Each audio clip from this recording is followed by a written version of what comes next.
Pemirsa, berselang beberapa jam setelah penetapan KPU, Presiden terpilih Prabowo Subianto menyambangi kantor DPP PKB Jakarta.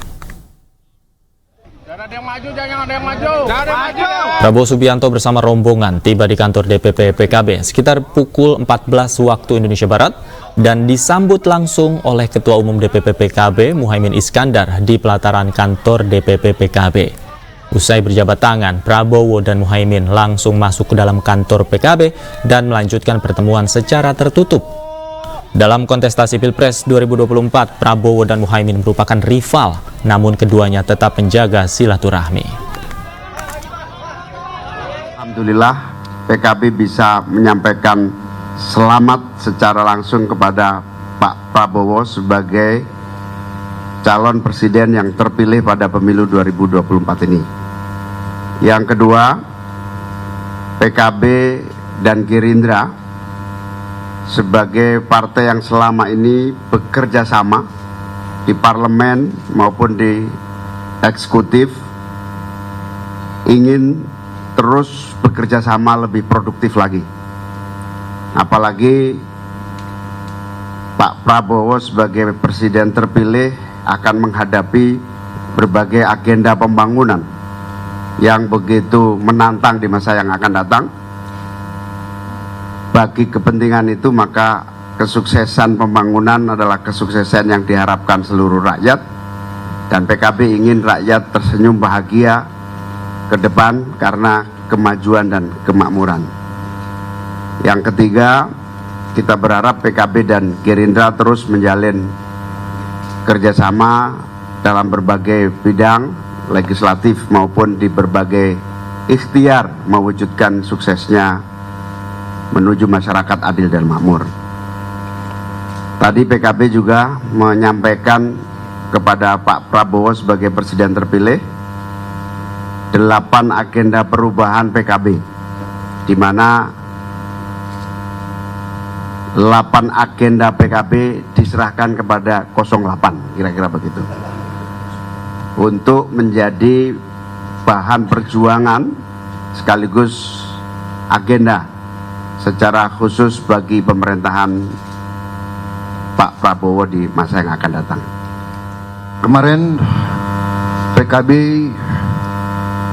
berada di paslon yang bersaing sama kubu saya.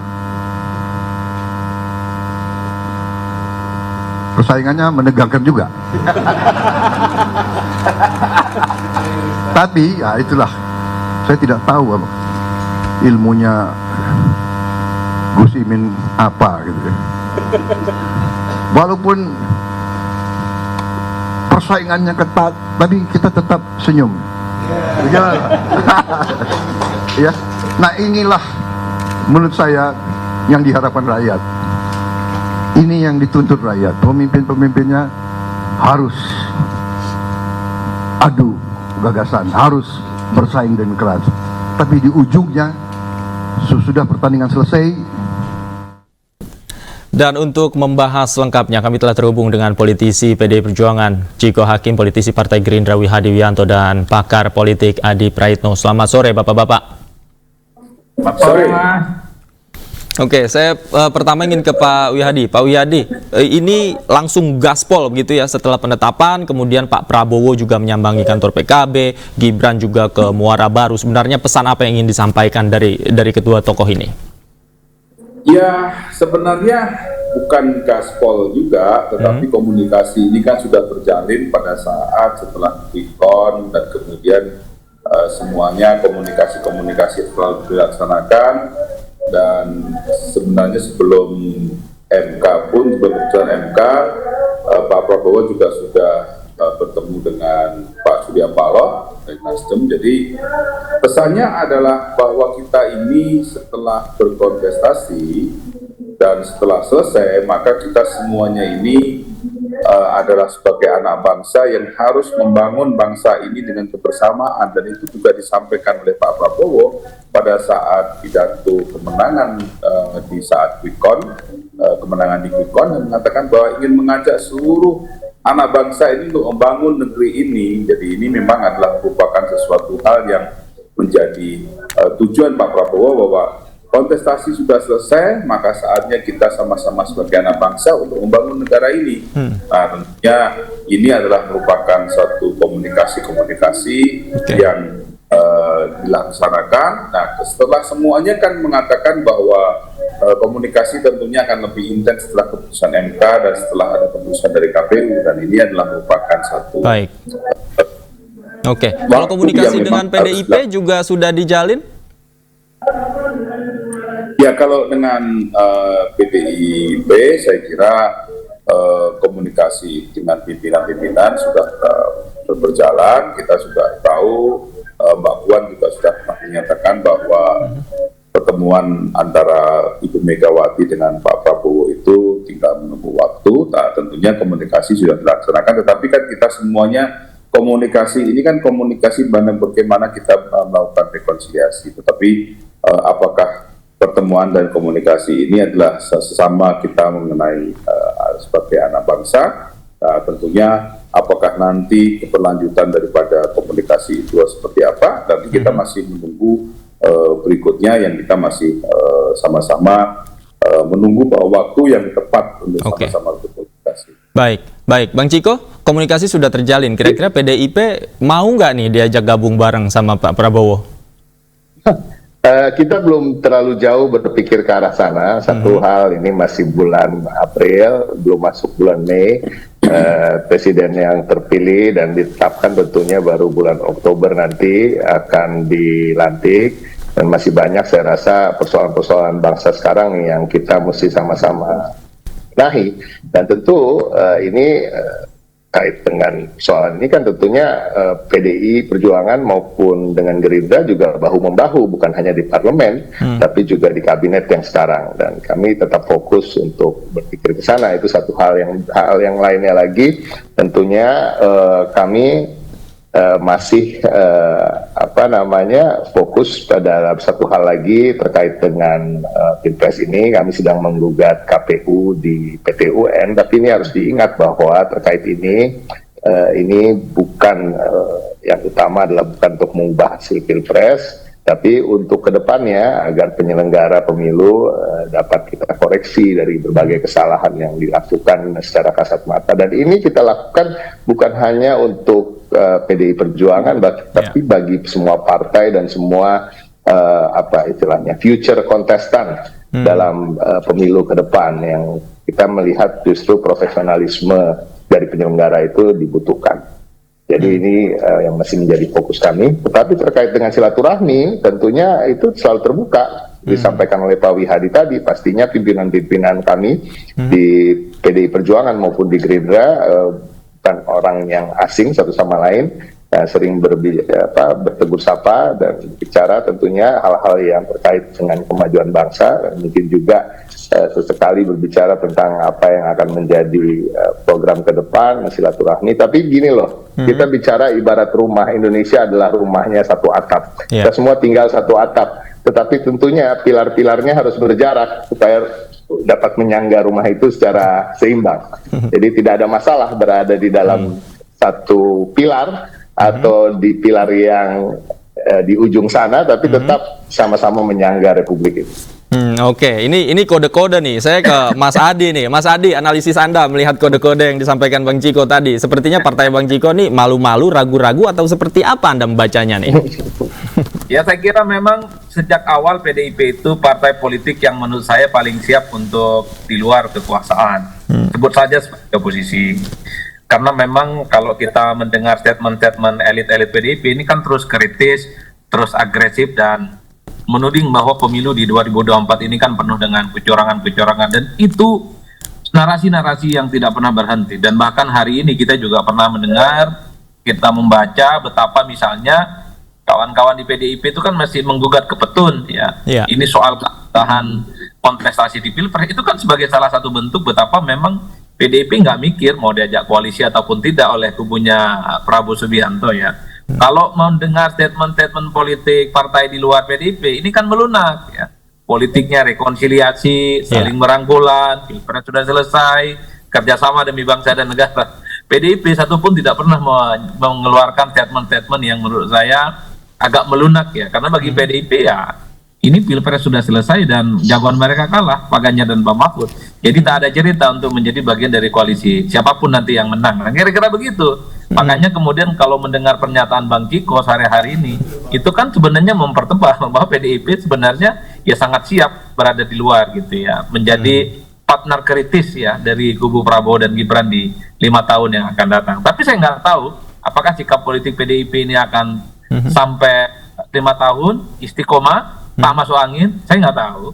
Karena memang cenderungan misalnya dari kubu Prabowo Subianto untuk melakukan politik rangkulan, politik islah politik dan rekonsiliasi yang saya kira bukan tidak mungkin PDIP pun juga akan diajak kerjasama di masa yang akan datang. Saya kira di situ poinnya. Oke, Pak Wiryadi, sebenarnya Anda melihat seberapa strategi sih PDI Perjuangan sehingga juga Ketua Umum partai Anda, kemudian juga sekaligus Presiden terpilih Prabowo Subianto juga beberapa kali mencoba membangun komunikasi dan dikatakan mengagendakan pertemuan dengan Megawati Soekarno Putri? Ya, begini, dari awal kan Pak Prabowo itu kan konsepnya adalah rekonsiliasi dan membangun bangsa ini bersama-sama. Namun bagaimanapun juga bahwa membangun bangsa ini seperti katakan Pak Prabowo juga, membangun bangsa ini tidak harus bersama-sama dalam satu koalisi, tetapi kan bisa juga bahwa membangun bangsa ini bisa menjadi suatu checks and balances, itu juga sama-sama membangun bangsa ini dari sisi yang lain. Tetapi semuanya ini adalah sebenarnya koalisi ini kan suatu penyamaan visi dan misi dalam masalah kita ini berbangsa dan bernegara dalam suatu pemerintahan. Nah, kalau kita berbicara mengenai masalah dengan PDI Perjuangan, tentunya komunikasi-komunikasi itu bukan komunikasi yang buntu, tetapi komunikasi yang tetap berjalan dan dinamis. Dan kita melihat bagaimana di parlemen saat ini pun pada saat 2019 Gerindra melakukan rekonsiliasi dengan Pak Jokowi dan bagaimana dengan bersama-sama dengan PDI Perjuangan, itu adalah sesuatu hal yang kita melihat bahwa bentuk kerjasama itu adalah kerjasama yang bisa berkesinambungan. Namun bagaimanapun juga bahwa kedepannya ini semuanya masih tergantung dan masih panjang waktunya dalam berkomunikasi, karena komunikasi itu kita tentu bahwa komunikasi yang dilakukan sekarang itu tidak serta-merta bahwa adanya sesuatu koalisi yang langsung dibentuk, tetapi tentunya mekanisme daripada internal partai itu akan berjalan. Apakah itu dengan Rapimnas, apakah dengan Rakornas, semuanya bahwa ini adalah kesamaan dalam melakukan suatu koalisi.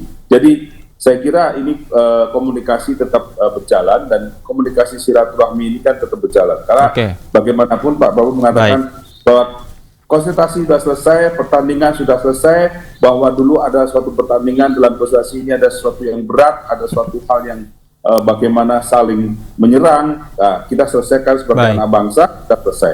Tetapi dalam hal nanti kita membangun bersama-sama, kita sama-sama bisa membangun negara ini. Oke, baik. Salah satu hal yang menarik pada saat penetapan tadi adalah ketidakhadiran pasangan Ganjar Pranowo dan juga Mahfud MD. Nah, ada desas-desus atau ada yang mengatakan bahwa Bang Ciko, bahwa ketidakhadiran ini juga menjadi representasi dari sikap partai pengusung utamanya, yaitu PDI Perjuangan. Bang Ciko, tanggapan Anda?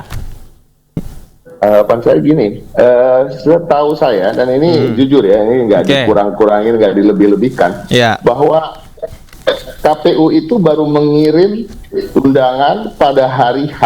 Jadi kemarin, dan saya juga bisa memastikan, saya rasa Cak Imin pun, Gus Imin ya, sampai sore kemarin ketika saya sedang live, kan beliau ada breaking news di live-nya jam 6 sore itu, ditanya oleh wartawan apakah akan datang ke KPU besok. Gus Imin mengatakan ada apa ya di KPU. Jadi intinya, jadi undangan ini memang kalau tidak dikirim tengah malam atau dikirim di hari H. Sementara Pak Mahfud dan Pak Ganjar domisilinya kan bukan di Jakarta akhir-akhir ini. Mereka tinggal di Yogyakarta. Jadi ini hal yang menurut saya bagian dari ketidakprofesionalan Komisi Pemilihan Umum, ya kan.